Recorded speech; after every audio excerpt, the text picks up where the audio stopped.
బ్రతికున్నప్పుడు పట్టించుకోకుండా పోయాక ఫోటోలపై ప్రేమలెందుకు? ఫోటో మాట్లాడదని తెలుసు కదా. బ్రతికుండగా ప్రేమతో తినిపించక సమాధిపై పరమాన్నాలెందుకు? ఆత్మ తినదని తెలుసు కదా. మనిషి ఉన్నప్పుడు గౌరవించక చనిపోయాక గగ్గోలెందుకు? తిరిగి లేవరని తెలుసు కదా. సమాధికి స్నానమెందుకు? రాయికి రాచ మర్యాదలెందుకు? మనిషి విలువ మరణిస్తేగాని తెలియదా?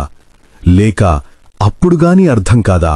ఈ సమాజంలో ఒకరి సమస్య ఇంకొకరికి నవ్వులాట, ఒకరి జీవితం ఇంకొకరికి చులకన, ఒకరి ఆనందం ఇంకొకరికి అసూయ, ఒకరి బాధ ఇంకొకరికి బరువు, ఒకరి పరువు ఇంకొకరికి పరిహాసం, ఒకరి ఆపద ఇంకొకరికి అవకాశం, ఒకరి బలహీనత ఇంకొకరి బలం. నీ జీవితంలో నిన్ను కలిసిన ప్రతి ఒక్కరిది ఒక్కో పాత్ర ఉంటుంది.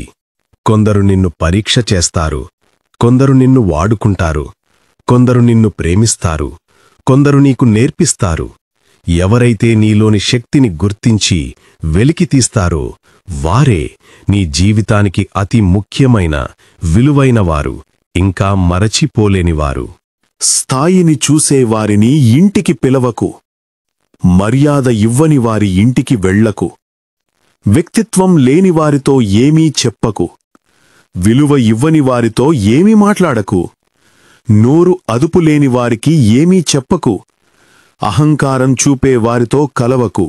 పనికిరాని వస్తువులు ఇంటికి బరువు, పనికిమాలిన ఆలోచనలు మనస్సుకు బరువు, పరుల సొమ్ము ఆశించేవాడు భూమికి బరువు. నువ్వు చేసిన మంచి పని మనుషులు గుర్తించకపోవచ్చు, కాని దైవం మాత్రం అంతా గమనిస్తూనే ఉంటుంది. మంచికి మంచి, చెడుకు చెడు అనుభవించడానికి సిద్ధంగా ఉండాల్సిందే.